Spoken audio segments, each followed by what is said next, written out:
कुणाल की ये कहानी वाकई दिल छू लेने वाली है। आपकी इस कहानी में एक बहुत गहरा संदेश है कि काबिलियत डिग्रियों की मोहताज नहीं होती।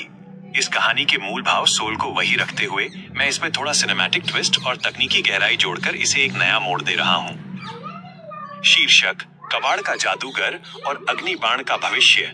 समुद्र की नम हवा और कच्ची बस्ती की सीलन वही थी, लेकिन उस दिन कुणाल के पाइप वाले घर के बाहर दो काले रंग की सरकारी गाड़ियां आकर रुकी। बस्ती के लोग सहम गए। कुणाल अपनी फटी बोरी में कुछ जले हुए ट्रांजिस्टर और तार भरकर लौट रहा था।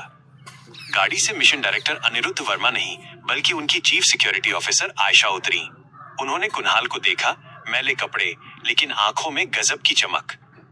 तुमने कल जो कंट्रोल मॉड्यूल डंप यार्ड से उठाया था वो कहाँ है? आयशा की आवाज में घबराहट थी। कुणाल ने बिना डरे जवाब दिया, वो तो कल ही ठीक करके मैंने कचरे के ढेर में वापस रख दिया था। उसमें सिग्नल ओवरलैपिंग थी, मैंने बस एक रेजिस्टेंस बढ़ा दिया।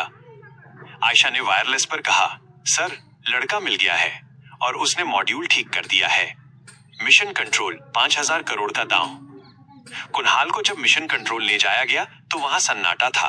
5000 करोड़ का अग्निबाण रॉकेट लॉन्च पैड पर खड़ा था, लेकिन उसके नेविगेशन सिस्टम में एक घोस्ट एरर, ऐसा एरर जो समझ ना आए, बार बार आ रहा था। अनिरुद्ध वर्मा ने कुणाल को एक बड़ी स्क्रीन के सामने खड़ा किया। तुम्हारे पास सिर्फ 20 मिनट है।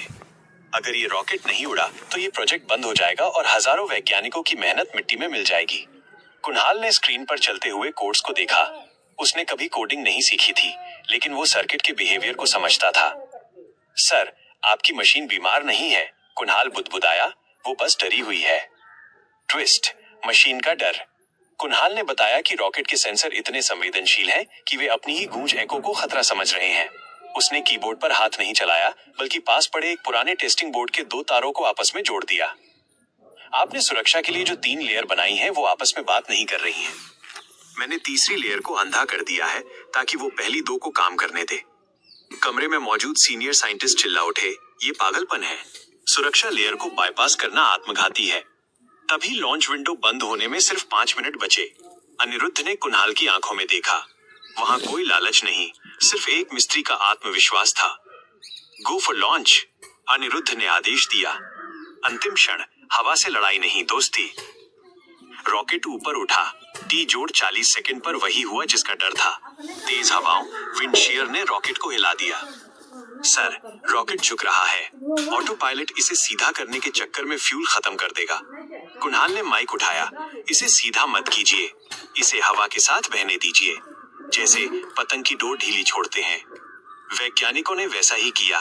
रॉकेट एक कमान की तरह झुका, हवा की शक्ति को अपने पीछे लिया और एक गुलेल की तरह अंतरिक्ष की ओर उछल गया।